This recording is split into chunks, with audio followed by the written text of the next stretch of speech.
जय गुरु जी। सारी संगत को, गुरु जी की संगत को प्रणाम। गुरु जी मेरे रब, गुरु जी मेरे भगवान, गुरु जी मेरे देवों के देव महादेव, गुरु जी मेरे सृष्टि के रचयिता महाशिव। और जो महाशिव होता है वही मौत को जिंदगी में बदलता है। ऐसा है मेरा रब, ऐसा है मेरा गुरु जी। मेरे गुरु जी को ना जोत चाहिए, ना भोग चाहिए, ना पैसा चाहिए, ना अगरबत्ती चाहिए। मेरे गुरु जी को संगत का भाव चाहिए, और जिसके पास भाव नहीं उसके पास कुछ नहीं। ऐसे है मेरे गुरु जी। और जैसा कि शब्दों में सुनते हैं, कौन कहते हैं ये रब आता नहीं, मीरा की तरह बुलाने वाला चाहिए। कौन कहते हैं ये रब खाता नहीं, सबरी की तरह खिलाने वाला चाहिए। कौन कहते हैं ये रब सोता नहीं, माँ यशोदा की तरह सुलाने वाला चाहिए। और कौन कहते हैं ये रब नाचता नहीं, गोपियों की तरह नचाने वाला चाहिए। और कौन कहते हैं ये रब रोता नहीं, सुदामा की तरह रुलाने वाला चाहिए। ऐसा है मेरा गुरु जी। मैं संगत से कहना चाहता हूँ, मेरा गुरु जी आपके भाव का भूखा है, आपकी जोत अगरबत्ती और पैसे का भूखा नहीं है। ऐसा है मेरा गुरु जी। जब हम गुरु जी के चरणों में गए, भावना आंटी हमें गुरु जी के चरणों में लेके गई, तो गुरु जी जब हम जाते थे तो सबसे पहले इंट्रोडक्शन होता था कि गुरु जी ने कहा कि किधरों आए ने, सानू पंजाबी नहीं आंदी। आज तो मैं पंजाबी बोल सकता हूँ, उस टाइम मुझे पंजाबी नहीं आई। तो गुरु जी ने कहा किधरों आए ने, भावना आंटी ने कहा कि गुड़गांव। तो गुरु जी ने कहा कि तुसी आंदे रहो। तो गुरु जी अक्सर तीन चीजें बोलते थे। किसी संगत को बोलते थे जाओ तुम्हारा कल्याण किया, उसका कल्याण हो गया। किसी को बोलते थे कि तुसी ऐश करो, तो वो ऐश करता रह गया। और मेरे जैसे नालायक को बोला कि तुसी आंदे रहो। उस टाइम मुझे मालूम नहीं था कि इसका मीनिंग क्या है, लेकिन आज मैं दावे के साथ कह सकता हूँ, उसका मीनिंग भी बता सकता हूँ, क्योंकि गुरु जी बिन बोलिया सब कुछ जानते, किस आगे करे अरदास। गुरु जी को मालूम था कि मेरा भांडा सबसे ज्यादा खराब है, तो गुरु जी ने मैनू दस्या कि तुसी आंदे रहो। तो आज मैं कहता हूँ कि आंदे रहो, पांदे रहो, अपना भांडा मंजवांदे रहो। ऐसा है मेरा गुरु जी, ऐसा है मेरा रब। और गुरु जी के दरबार में सामने एक टीचर बैठे थे, और गुरु जी फिजिकल फॉर्म में अपने आसन पे बैठे थे। तो गुरु जी ने उस टीचर से पूछा कि क्या जब आप बच्चों के एग्जाम लेते हो सबको पास कर देते हो? टीचर ने कहा नहीं। तो गुरु जी ने पूछा कि क्यों? टीचर ने कहा कि जैसे आंसर शीट होती है उसी तरह से मार्क्स मिलते हैं। तो मैं संगत से कहना चाहता हूँ, जिस भाव से हम मत्था टेकते हैं उसी तरह से मेरे गुरु जी कल्याण करते हैं, क्योंकि गुरु जी मेरे भाव के भूखे, आपके पैसे जोत अगरबत्ती और भोग के भूखे नहीं है। मेरे गुरु जी को केवल भाव चाहिए। तो गुरु जी के दरबार में जब आप जाते हैं तो कोई भी संगत ऐसी नहीं होगी जिसको गुरु जी नहीं देते हैं, चाहे वो संगत कैसी भी है। लेकिन गुरु जी के दरबार में जाने के बाद हर संगत को कुछ ना कुछ मिलता है। लेकिन मैं बार बार एक ही चीज कहूंगा, भाव। चाहे किसी को 16 + 16 32 मिलते हैं, किसी को 16 × 16 256 मिलते हैं, क्योंकि गुरु जी उसको वैसा ही देते हैं जैसा उसका भाव है। तो मैं बार बार संगत से कहना चाहता हूँ कि मेरे गुरु जी के दरबार में जाएं तो भाव लेके जाएं, और यदि भाव नहीं है तो कुछ भी नहीं है। दूसरा कहना चाहता हूँ कि गुरु जी के दरबार में जाएं तो अहंकार का त्याग करके जाएं, क्योंकि जहाँ अहंकार होगा वहां मेरे रब का मिलन नहीं होगा। क्योंकि आपने देखा होगा, सुना भी होगा, आज रावण और कंस जैसे भी दुनिया में नहीं है, तो हमारी और आपकी तो औकात ही क्या है। क्योंकि आपने सुना भी होगा, देखा भी होगा, और करके भी देख सकते हैं। एक छोटे से नींबू की बूंद अहंकार, एक छोटे से नींबू की बूंद न जाने कितने बड़े दूध के टैंकर को फाड़ देती है। ऐसे ही अहंकार हमारे शरीर को खत्म कर देता है। तो मैं बार बार संगत से कहना चाहता हूँ कि गुरु जी के दरबार में जाएं तो सबसे पहले भाव, और दूसरा अहंकार का त्याग। बाकी कुछ करने की जरूरत नहीं, कुछ मांगने की जरूरत नहीं। ऐसे हैं मेरे गुरु जी। और मेरे गुरु जी के दरबार में जैसे आप जाते हैं, आप सिमरन करेंगे तो आपका मन शुद्ध हो जाएगा, और आप सेवा करेंगे तो आपका तन शुद्ध हो जाएगा। और जब आप मन और तन शुद्ध हो जाएगा तो आपको कुछ करने की जरूरत नहीं, कुछ मांगने की जरूरत नहीं। ऐसा है मेरा गुरु जी।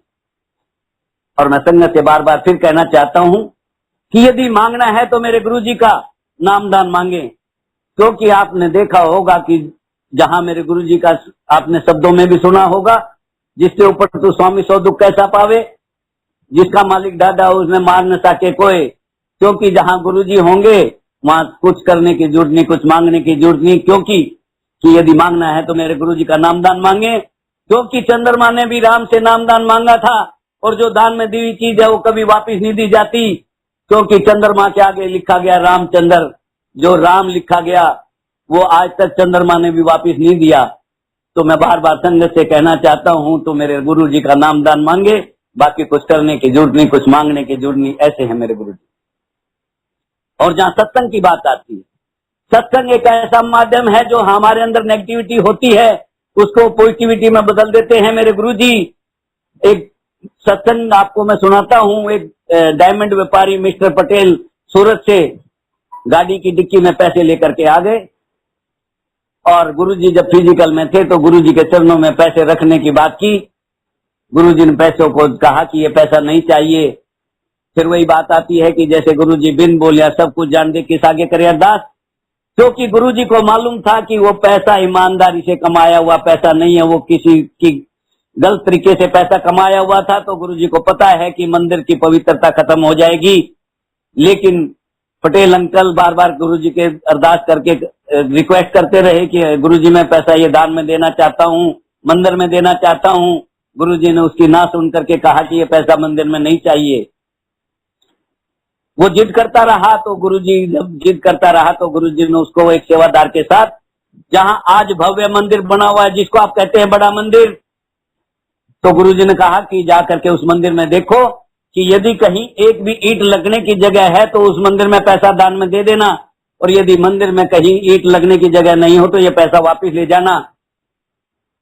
जब गुरुजी ने उसको मंदिर में सेवादार के साथ भेजा तो जहां प्लेन जमीन थी, जहां कुछ नहीं बना हुआ था उस टाइम में, वहां जाकर के उसने देखा तो उसको जो है गुरुजी ने आंखों से अंधा कर दिया और दिखा दिया कि ये मंदिर जो है जो आज बना हुआ है, उस टाइम जब वहां पे प्लेन जमीन थी उसको जो है वही मंदिर आज वाला मंदिर उस टाइम दिखाया।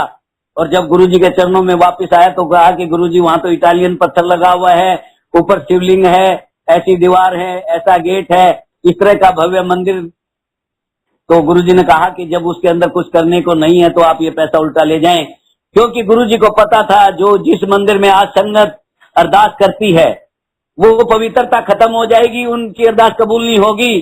तो गुरुजी ने उसका पैसा वापस कर दिया। ऐसा है मेरा गुरुजी, बिन बोलिया सब कुछ जानता किस आगे करे अरदास। ऐसे ही गुरुजी के चरणों में एक आंटी बैठी थी। आंटी ने गुरुजी के चरणों में मत्था टेका और गुरुजी से अरदास की कि गुरुजी मेरी बिटिया की शादी है। गुरुजी ने कहा कि मैनू की। आंटी को लगा कि गुरुजी नाराज हो गए, वापस अपनी सीट पे आके बैठ गई। 10-15-20 मिनट के बाद फिर वापस गुरुजी के चरणों में कहा कि गुरुजी मेरी बिटिया की शादी है। गुरुजी ने फिर यही बोला कि मैनू की। तो आंटी को लगा कि शायद आज गुरुजी बहुत ज्यादा नाराज हैं। तीसरी बार फिर मत्था टेका गुरुजी का और फिर जाके बोलती है कि गुरुजी आपकी बिटिया की शादी है। गुरुजी ने कहा कि तेनू की। ये वो रब है, जब हम कहेंगे मेरा मेरा तो कुछ नहीं पाएंगे और हम कहेंगे गुरुजी तेरा न जाने क्या लेके चले जाएंगे। ऐसा है मेरा गुरुजी।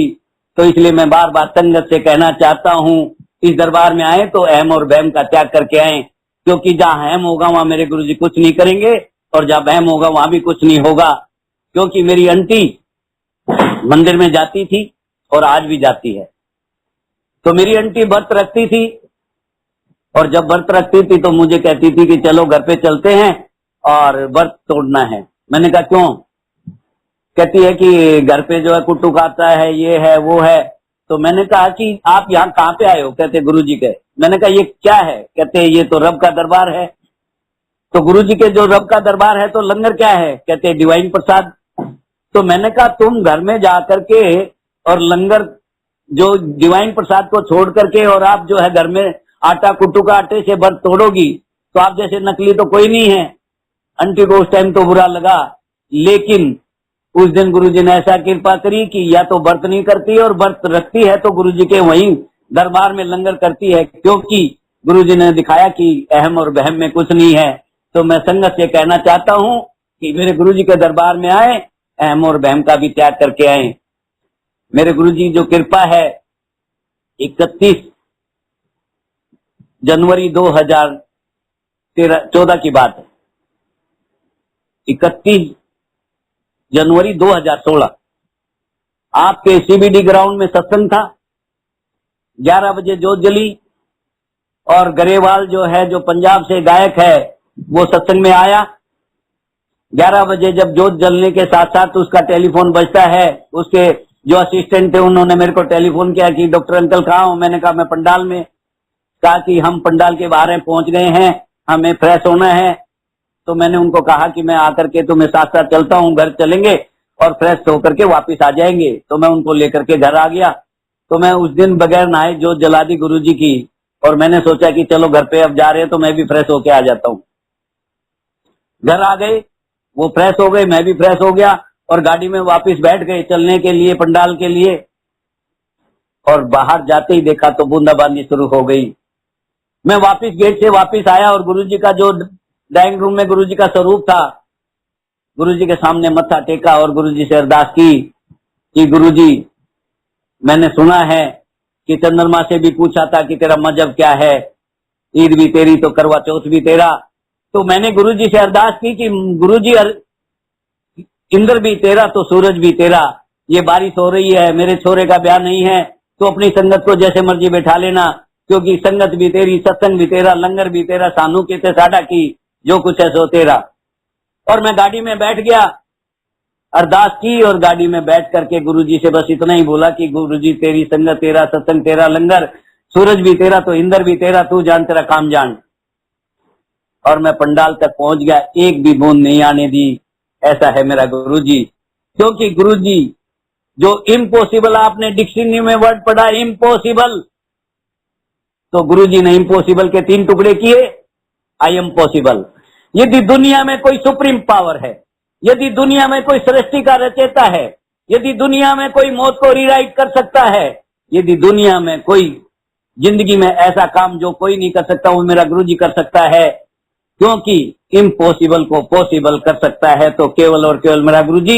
मैं संगत से बार बार कहना चाहता हूं, जब जब आप मेरे रब के दरबार में जाएं, जब जब आप मेरे गुरुजी का मन से सिमरन करें, मन से सेवा करें, तो आपको कुछ करने की जरूरत नहीं, आपको कुछ मांगने की जरूरत नहीं, आपके भाव की जरूरत है, आपके अहंकार के त्याग की जरूरत है, बाकी कुछ करने की जरूरत नहीं। ऐसे हैं मेरे गुरुजी।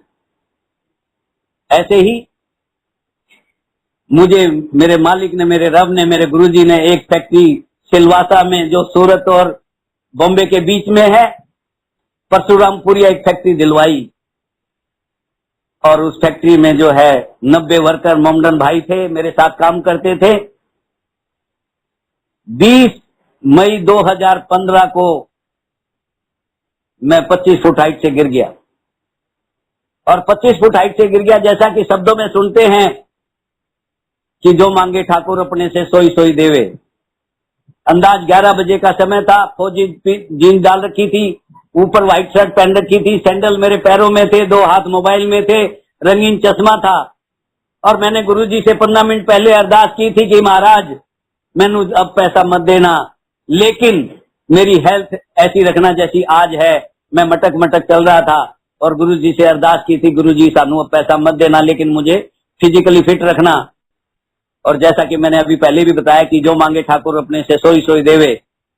15 मिनट बाद एक अर्जुन भाई, जिसको जो है मैंने कुछ फैक्ट्री में मशीन देख रखी थी, उसने कहा कि मैं मशीन देखना चाहता हूं। तो मैंने कहा कि चलो मैं दिखा देता हूं। वो बार बार यही कहता था कि आप जो है सामान बोल देते हैं कि तैयार है, लेकिन गाड़ी आती है 1 घंटा ये वेट करती है, लेबर वेट करती है, मेरे ऊपर खर्चा लग जाता है। आज मैं गाड़ी जब भेजूंगा, जब मैं सामान देख लूंगा। तो मैंने बोला कि ठीक है, मैं दिखा देता हूं। जैसे ही मैं वहां जाने लगा तो मेरा जो मोमडन साथी था अकरम भाई, वो बोला कि डॉक्टर साहब कहाँ जा रहे हो। मैंने कहा कि अर्जुन भाई को मैंने सामान दिखाना। कहता मैं भी साथ चल रहा हूं। तो हम 25 फुट हाइट पे चले गए। तो वो सामान 25 फुट हाइट पे रखा था। इस मालिक की न जाने कौन सी कृपा, जब खुशी होती है तो आंखें भी बंद हो जाती हैं, क्योंकि खुशी एक ऐसी चीज है। और ऊपर 2x2 की डक्टिंग कटी हुई थी और मैं सामने देख रहा था, मेरे पैर दोनों डक्टिंग में चले गए और मैं 25 फुट नीचे गिर गया। तो वहां आपरा तपरी मच गए कि डॉक्टर गर्ग कहां गया, अभी तो थे। उन्हें पता लगा कि मैं नीचे गिर गया। जैसे फूल के गुलाब को आप पुंखड़ी को हाथ से उठा के साइड में रख देते, ऐसे मेरे गुरुजी ने मुझे बिल्कुल फूल के गुलाब को हाथों में रखा, ऐसे मेरे को रखा। वो मुस्लिम भाई अकरम भाई मुझे डॉक्टर के लेके चला गया, और डॉक्टर के ले जाके जैसे ही मैंने एक्सरे कराया, और डॉक्टर ने कहा कि आपके जो है राइट हैंड के अंगूठे में थोड़ी प्रॉब्लम है। मैंने कहा डॉक्टर साहब यू आर द बेस्ट जज। उसने कहा कि थोड़ा डिसलोकेट हो गया है, यदि ट्रैक्शन देंगे तो ठीक हो जाएगा, यदि ट्रैक्शन से ठीक नहीं हुआ तो थोड़ा सा एनेस्थेसिया देके, लोकल एनेस्थेसिया देके थोड़ा सा माइनर सर्जरी करनी पड़ सकती है। मैंने कहा यू आर द बेस्ट जज सर। डॉक्टर ने उस अंगूठे को हाथ लगाया और वो अपनी पोजीशन में अपने आप आ गया। डॉक्टर हंसने लगा, बोला अभी तो मैंने कुछ किया नहीं है तो अपनी पोजीशन में आ गया। मैंने कहा सर ये मेरे गुरु की कृपा है, इसमें डॉक्टरी फेल हो जाती है, क्योंकि जहां साइंस फेल हो जाती है वहां मेरे गुरुजी शुरू होते हैं। ऐसा है मेरा गुरुजी। शाम को मेरी आंटी को लेबर से पता लगा कि मैं 25 फुट हाइट से गिर गया। मेरी आंटी जो है मोबाइल पे रोने लगी, टेलीफोन किया, कहते हम बॉम्बे आ रहे हैं, सिलवासा आ रहे हैं, आपको चोट लगी आपने हमें बताया तक नहीं। मैंने वीडियो कॉल किया, मैंने जो है चल के दिखाया, मैंने हाथ जोड़े, मैंने कहा कि रोने की जरूरत नहीं है। 4 दिन बाद मेरी 24 तारीख को 24 मई 2015 को मेरी फ्लाइट थी। घर में 2 पोते मेरे गुरुजी ने दिए थे। मैंने कहा 4 दिन में मेरी कोई सिचुएशन बदलने वाली नहीं है, 4 दिन में जैसा आज हूं वैसा ही रहेगा, आप मत रो, कोई ऐसी दिक्कत नहीं है। सब कुछ मैंने टेलीफोन पे करके दिखाया, चल के दिखाया, लेकिन वो नहीं विश्वास हुआ। मैंने अपने साले साहब को टेलीफोन किया कि भी आप अपनी बहन जी को मनाओ। 24 तारीख को मैं आपके दिल्ली में आया और मैंने 2.5 घंटे गुरुजी के दरबार में, जहां 2 पोतों की जो है अपन कुआ पूज कहते हैं जिसको, कुआ पूज में 2.5 घंटे मैंने डांस किया। आंटी मेरा हाथ पकड़ के साइड में कर दिया। भाइयों को लगा कि शायद हमारा भाइयों में झगड़ा है, तो लेकिन वो झगड़ा नहीं था, वो गुरु की कृपा थी। क्योंकि आंटी को था कि ये 25 फुट से गिरा है तो डांस ज्यादा नहीं करने दें। फिर भाइयों ने पूछा कि क्या कारण है। मैंने कहा भैया मैं 4 दिन पहले 25 फुट हाइट से गिर गया, इसलिए आंटी मेरे को डांस करने से मना कर रही है। तो मैं संगत से कहना चाहता हूं कि जो मांगे ठाकुर अपने से सोई सोई देवे, कि गुरुजी से मैंने एक ही चीज अरदास की थी, गुरुजी मेरे को पैसा मत देना लेकिन मेरे को फिजिकली फिट रखना। 15 मिनट में करके भी दिखा दिया, और 24 तारीख को 4 दिन के बाद 2.5 घंटे डांस भी करा दिया। ऐसा कौन कर सकता है? केवल और केवल मेरा गुरुजी, क्योंकि इम्पॉसिबल को पॉसिबल कर सकता है तो केवल और केवल मेरा गुरुजी। ऐसे ही 10 सितंबर 2016 की बात है, मेरे घर में पोते ने जन्म लिया, और जन्म लेते ही नर्स ने आके बताया आंटी को कि आपके घर में पोता आ गया है, आपके घर में लड़का आ गया है। लेकिन नर्स ने बताया कि बच्चे के मुंह में पोटी चली गई, आप इसको नर्सरी में तुरंत इमीडिएट शिफ्ट करा दो। तो आंटी ने कहा कि आप अपनी नर्सरी में रखे। उन्होंने कहा कि आंटी प्लीज मैं आपके हाथ जोड़ती हूँ, यहाँ से इस नर्सरी में ये बच्चा सरवाइव नहीं करेगा, आप किसी अच्छी न्यूनेंटल नर्सरी, ये जहाँ बच्चों का जन्म होते ही बच्चों की जो नर्सरी होती है वहां शिफ्ट करा दो। आपके प्रीतमपुरा में डॉक्टर संजीव गुप्ता के यहाँ एक आईसीयू नर्सरी है, जो आपके गंगाराम हॉस्पिटल से भी अच्छी है, क्योंकि वो मैंने देखी। आपके जो है वहां लेके गए। 13 दिन बच्चा, डॉक्टर कभी बोलता था इन्फेक्शन 72,000 हो गया, कभी बोलता था 80,000 हो गया, कभी बोलता था आज हार्ट रेट खत्म होने वाला है, कभी बोलता था कि बच्चा जो है, पहले दिन से ही बच्चे को वेंटिलेटर पे डाल दिया। तो मैं कई बारी डॉक्टर से बात करता था, तो डॉक्टर को लगता था कि भाई हम दोनों डॉक्टर आपस में बात करते हैं, उसको ये लगता था कि ये डॉक्टर बच्चे को कहीं शिफ्ट ना करा दे। मैंने एक दिन बात की कि मैंने कहा सर गंगाराम में मेरे को रिपोर्ट चाहिए, मैं गंगाराम में दिखाना चाहता हूँ। तो डॉक्टर को शक हो गया कि ये गंगाराम लेके जाएंगे, तो वो मेरे से थोड़ा सा कटने लग गया। तो मैंने क्या करना कि सुबह 10 बजे 11 बजे जैसे डॉक्टर पे राउंड पे आए, तो उससे पहले मैं बच्चे की ना पोजीशन, वेंटिलेटर और हार्ट रेट वगैरह देख के वापिस आ जाता था। और मैंने अपनी बहन जी को बोला कि डॉक्टर से आप ही मिला करो, मैं नहीं मिलूंगा। मैं एक दिन बड़े मंदिर गया, और बड़े मंदिर में गुरुजी के सामने शिव मंदिर, जहां शिवलिंग है, उसके सामने खड़े होकर अरदास की कि महाराज तूने बच्चा दिया क्यों, और दिया तो अब ले क्यों रहे हो। 13 दिन बाद बच्चे का वेंटिलेटर हट गया। बच्चा जो है मां के दर्शन की बजाय सीधा हॉस्पिटल से गुरुजी के मत्था टेका। ऐसा कौन कर सकता है? यदि मौत को रीराइट कर सकता है तो केवल और केवल मेरा गुरुजी, क्योंकि इम्पॉसिबल को पॉसिबल कर सकता है तो केवल और केवल मेरा गुरुजी।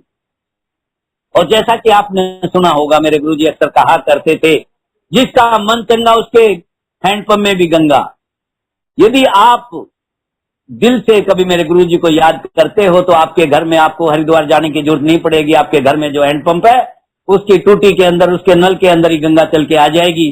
क्योंकि मेरे गुरुजी अक्सर कहा करते थे कि जिसका मन चंगा उसके घर में हैंडपंप में भी गंगा। ऐसे है मेरे गुरुजी। ऐसे ही 31 मार्च 2013 की बात है, हमें चंडीगढ़ में सत्संग था तो हमें दिल्ली से 4 बस ले जाने का सेवा का मौका मिला। और 4 बस, एक जमुना पार से गई, एक आपकी साउथ दिल्ली से गई, एक आपकी करोल बाग से गई, एक वेस्ट दिल्ली से गई। जो करोल बाग की बस थी उसमें सिमी एंटी और उसके साथ 12 संगत थी। सोनीपत बॉर्डर पे जाकर के जब टैक्स देना था तो बसों में से संगत उतरी और सिमी एंटी ने कहा कि अंकल मैं इस बस में नहीं जाऊंगी और मैं वापस दिल्ली जाना चाहती हूँ। मैंने कहा बहन जी आंटी क्या हो गया? कहते ये तो डीटीसी से भी ज्यादा खराब है। उस टाइम हमारे पास बस कोई नई या बदलने का कोई सिस्टम नहीं था। तो मैंने सिमी आंटी, बहन आंटी से बोला कि बहन जी एक सिस्टम हो सकता है कि जिस बस में हम बैठे हैं उस बस में आप हो जाओ और मैं आप वाली बस में 12 संगत के साथ इसमें बैठ जाता हूँ। और इस कंडीशन पे हम बस में बैठे और गुरुजी के चंडीगढ़ सत्संग के लिए चल दिए। तो जिस बस में हम बैठे थे उस बस में मैक्सिमम सेवादार हो गए। तो रात का समय था तो हम आपस में संगत से, सेवादारों से बोलने लगे कि भी इस बस में ज्यादा सेवादार है, कोई कारण होगा। तो उस बस में जो है ड्राइवर भी मस्ती में आ गया, हम डांस करते हुए चले गए। एक अंकल ड्राइवर को सुरती खिलाने लग गया और पूरी रात गुरुजी के शब्द चलते रहे, सत्संग होता रहा और डांस चलता रहा। सुबह 7, 7:30 की बात है और उस बस का जो है चंडीगढ़ से 30 किलोमीटर पहले एक्सीडेंट हो जाता है। और जैसे ही एक्सीडेंट हुआ वो 1-1.5 फुट के तने पे गाड़ी खड़ी हो गई, टेढ़ी हो गई और उसमें 50-51 संगत थी। एक भी संगत को चोट नहीं आने दी। 1.5 घंटे बाद वो बस क्रेन से निकाली गई। इस दौरान 1.5 घंटे में सारी संगत ने वहां सामने कहीं छोटा सा ढाबा था, उस ढाबे पे सुबह का जो है ब्रेकफास्ट किया। बस खराब हुई, बस का एक्सीडेंट हुआ। गुरुजी ने वहां लंगर के रूप में सुबह का जो है नाश्ता दिलाया। 1.5 घंटे बाद हम उस बस में बैठ के चंडीगढ़ गए। चंडीगढ़ से वही बस वापिस आई। गुरुजी ने संगत का तो कल्याण ही कल्याण किया, साथ में उस बस का भी कल्याण किया जो डीटीसी की हालत में, चलने की हालत में नहीं थी। ऐसा कौन कर सकता है? केवल और केवल मेरा गुरुजी। क्योंकि वो डीटीसी की बस जो चंडीगढ़ नहीं जा सकती थी वो हमें लेके भी गई और दिल्ली भी वापस लेके आई। ऐसा है मेरा गुरुजी। और मैं संगत से कहना चाहता हूं, ये वो राम राज्य है जो गुरु का दरबार है, जिसको आप बड़ा मंदिर कहते हैं, ये है राम राज्य। क्योंकि देहात में थे, सुनते थे राम राज्य, जहां बकरी और शेरे घाट पे पानी पिए उसको कहते थे राम राज्य। लेकिन मैं तो कहता हूं असली दरबार है मेरा गुरुजी का दरबार, जिसको कहते हैं राम राज्य। क्योंकि मेरे गुरुजी के दरबार में ना कोई छोटा है ना कोई बड़ा है, ना कोई अमीर है ना कोई गरीब है, ना कोई जात है ना कोई पात है, ना कोई पुरानी संगत है ना कोई नई संगत है, ना कोई वीआईपी गेट है ना कोई वीआईपी ट्रीटमेंट है। सबको एक नाम से पुकारा, अंकल और आंटी। ये किसने? मेरे गुरुजी ने। जो संगत मेरे गुरुजी के दरबार में नहीं गई तो उनसे भी कहना चाहता हूं कि यदि राम राज्य देखना चाहते हैं तो जाकर के देख सकते हैं भाटी माइंड, राधा स्वामी गेट नंबर 5 के सामने शिव नगरी। और जब आप शिव नगरी में मत्था टेकेंगे आपको चारों धाम करा देंगे मेरे गुरुजी। क्योंकि वो असली राम राज्य है जहां कोई किसी तरह का भेदभाव नहीं है। ऐसे है मेरे गुरुजी। और मैं संगत से कहना चाहता हूं, ये वो दरबार है, ये वो राम राज्य है जहां किसी भी तरह का जो है सिस्टम, यदि सेवादार ने बोला कि आप लाइन में चलो तो मैं संगत से कहना चाहता हूं कि सेवादार की जरूर माने। क्योंकि जब हम गुरुजी के चरणों में जाते थे फिजिकल फॉर्म में, कि संगत को गुरुजी ने एक टाइम में कहा कि जो भी सेवादार को ऑर्डर कर दिया कि हर संगत को बोलो कि एक एक दिन, जैसे शुक्रवार है तो संगत से एक दिन शुक्रवार को आए, कोई बुधवार को दे दिया, कोई बृहस्पतिवार को दे दिया। तो हम क्या करते थे, चारों दिन चले जाते थे। तो सिंगला अंकल ने हमें बोला कि अंकल आप मुंह उठाते और चले आते हो, तो मेरे को और आंटी को आपस में हम एक दूसरे को देखकर बुरा लगा हमें कि भी सिंगला अंकल ने ऐसे क्यों बोला। लेकिन अंदर से आवाज आई गुरुजी ना कि मैंने तो नहीं दसा ना तानू, कादे वास्ते गुस्सा खाते हो, कादे वास्ते नाराज हो गए। तो मैं संगत से कहना चाहता हूं, जो जो सेवादार कहें, जैसे जैसे सेवादार कहें, क्योंकि वो गुरुजी का आदेश है, वो गुरुजी की कृपा है, उसको आप मानेंगे तो समझो आपका कल्याण ऑटोमेटिकली आपका होगा। क्योंकि गुरुजी ने, चाहे आप 30 दिन जाए चाहे आप एक दिन जाए, गुरुजी ने उस संगत का भी कल्याण करना है जो बूढ़े अंकल, जो चलने की हालत में नहीं है, जो मंदिर जाने की हालत में नहीं है, उनका घर बैठे कल्याण करते। यदि, क्योंकि मैं आपको संगत एक सत्संग सुनाना चाहता हूं कि मेरी बड़ी भाभी, जिसको हम आंटी भाभी कहते, वो आपके जमुना पार आनंद विहार रहती है और गुरुजी के चरणों में गई और गुरुजी के मत्था टेका। गुरुजी ने कहा किधर आए ने, उन्होंने कहा कि आनंद विहार। तो गुरुजी ने कहा कि आनंद विहार वाले आनंद करो। एक संगत के जाने से पूरा आनंद विहार ब्लेस कर दिया, ऐसा कौन कर सकता है? केवल और केवल मिला गुरुजी। तो जब गुरुजी एक संगत की वजह से पूरा आनंद विहार ब्लेस कर सकते हैं, तो हम संगत में जाते हैं, तो जब हम एक जाते हैं तो हमारा पूरा परिवार, या चाहे वो रिश्तेदार नाना नानी वाला हो, चाहे वो दादा दादी वाला हो, गुरुजी पूरे परिवार को ब्लेस कर देते हैं। तो मैं संगत से कहना चाहता हूं कि संगत बहम में और रहम में ना आए। बाकी ऐसा कुछ करने की जरूरत नहीं, कुछ मांगने की जरूरत नहीं, ऐसे हैं मेरे गुरु।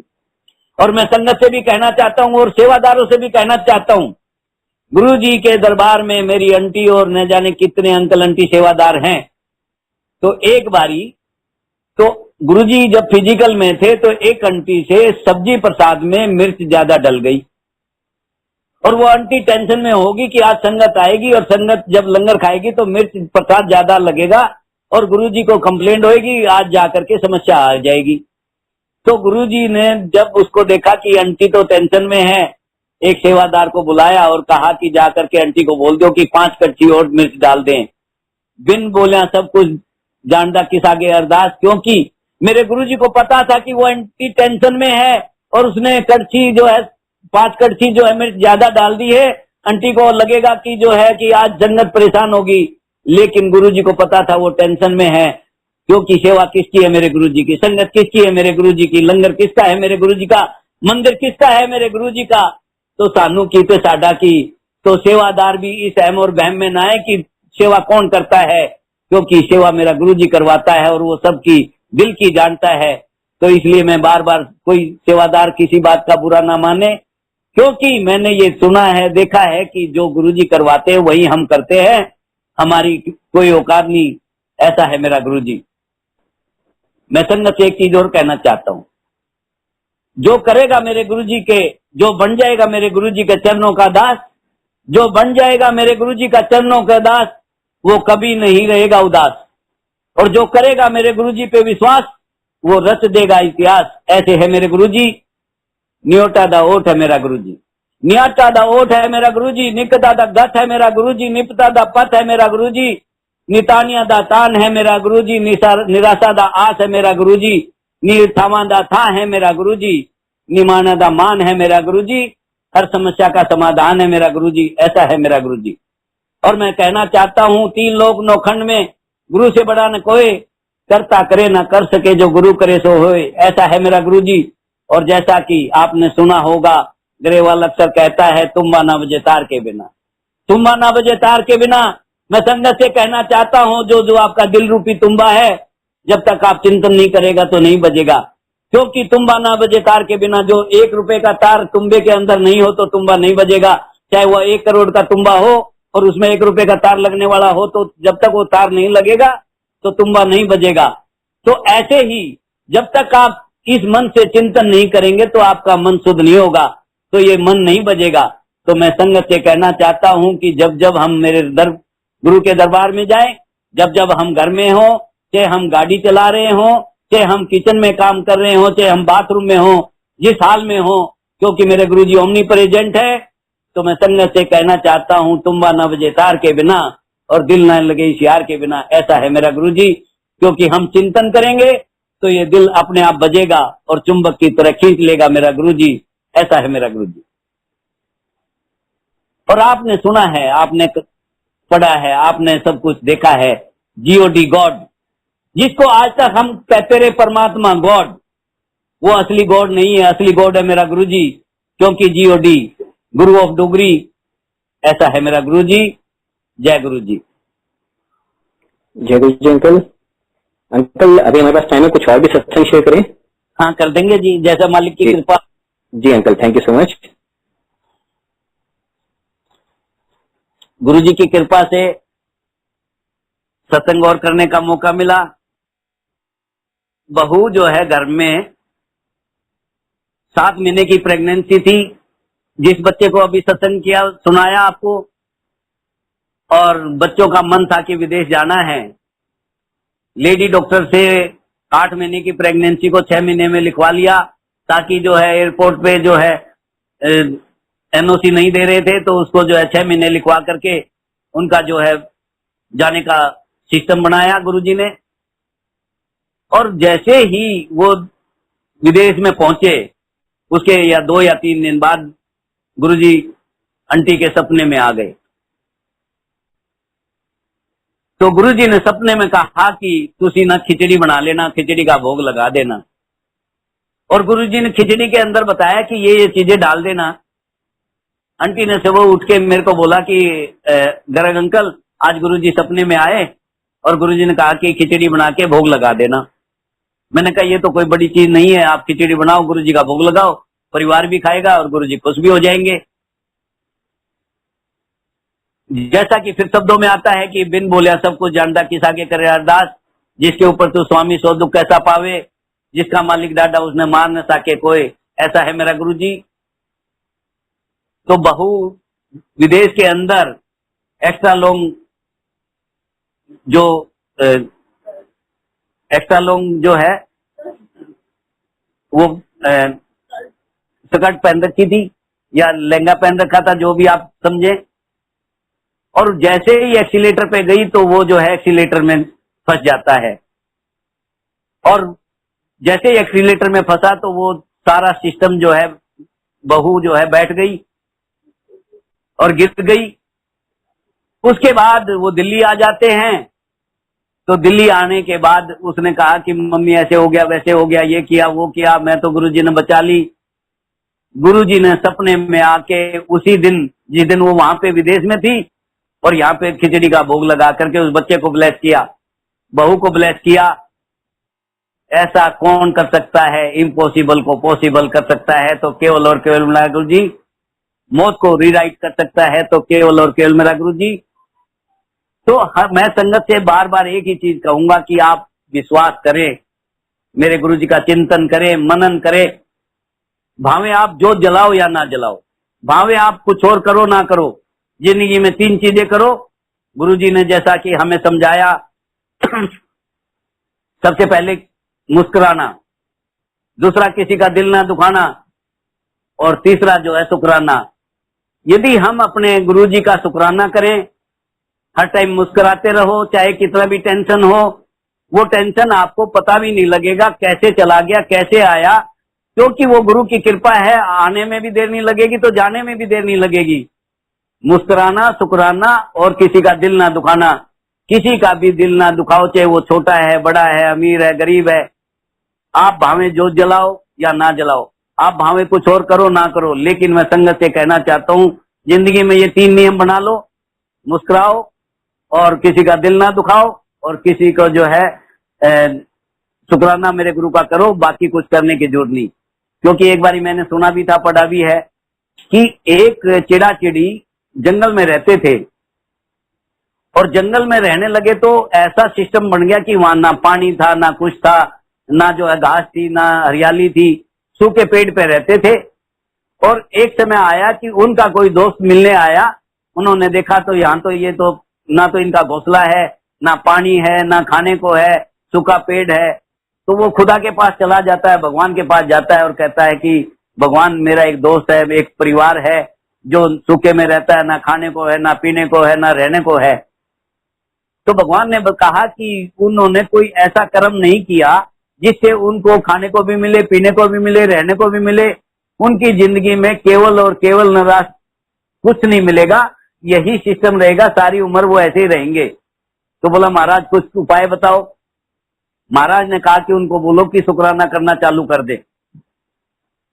तो वो अपने दोस्त के पास आया, उसने कहा भाई तेरी जिंदगी में तो कुछ नहीं है, केवल तूने निराश की जिंदगी जीनी है।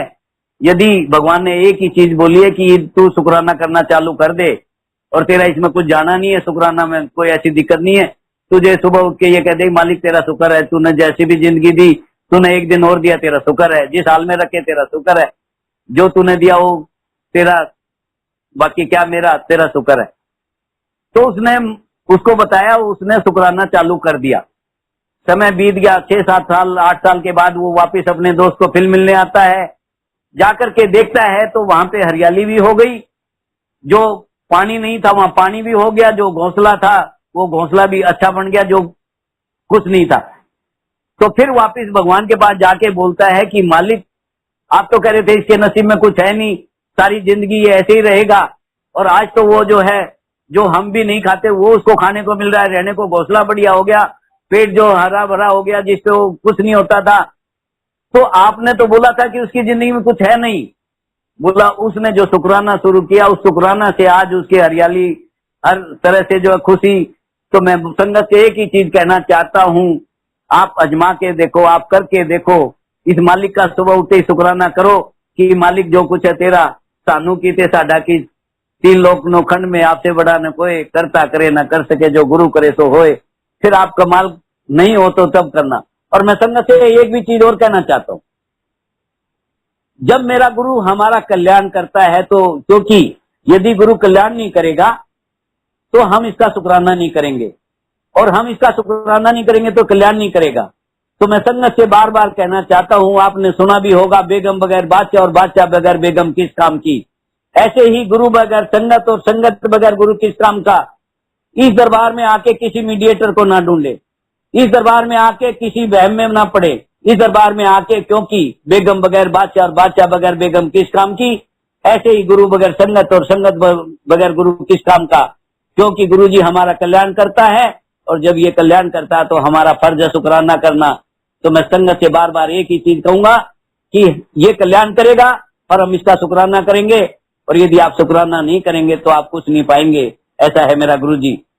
क्योंकि एक समय था जब गुरु जी के चरणों में बैठे थे, एक अंकल किसी कारण से गरीब था और गुरु जी के चरणों में आके बैठता था। तो गुरु जी से अरदास की कि गुरु जी सानू भी कुछ दे दो, दुनिया में सारे जो है करोड़पति हैं, कभी हमारे भी कुछ कर दो। तो गुरु जी ने उसको 1 रुपया दे दिया, और गुरु जी ने 1 रुपया दिया, उसके आगे 1 जीरो लगी तो 10 हो गए, फिर 1 जीरो लगी तो 100 हो गए, फिर 1 जीरो लगी तो 1000 हो गए, धीरे धीरे वो करोड़ों में बदल गया वो 1 रुपया। और जब अहंकार आता है तो कहीं ना कहीं विनाश बुद्धि। तो वो एक दिन गुरुजी के चरणों में गया गुस्से में कि गुरुजी आपने दिया क्या मुझे 1 रुपया। वो वापिस गुरुजी को जाकर के 1 रुपया वापिस दे देता है, क्योंकि अहंकार और बदनसीबी न जाने क्या करा देती है। वो 1 रुपया चला गया, गुरुजी के चरणों में रखिया वापिस, वो सारी जीरो हटते हटते वो जीरो पे आ गया। तो मैं संगत से बार बार एक ही चीज कहना चाहता हूं कि गुरुजी के दरबार में आए सबसे पहले भाव, और दूसरा अहंकार का त्याग, बाकी कुछ करने की जरूरत नहीं, कुछ मांगने की। ऐसे है मेरे गुरुजी। जय गुरुजी।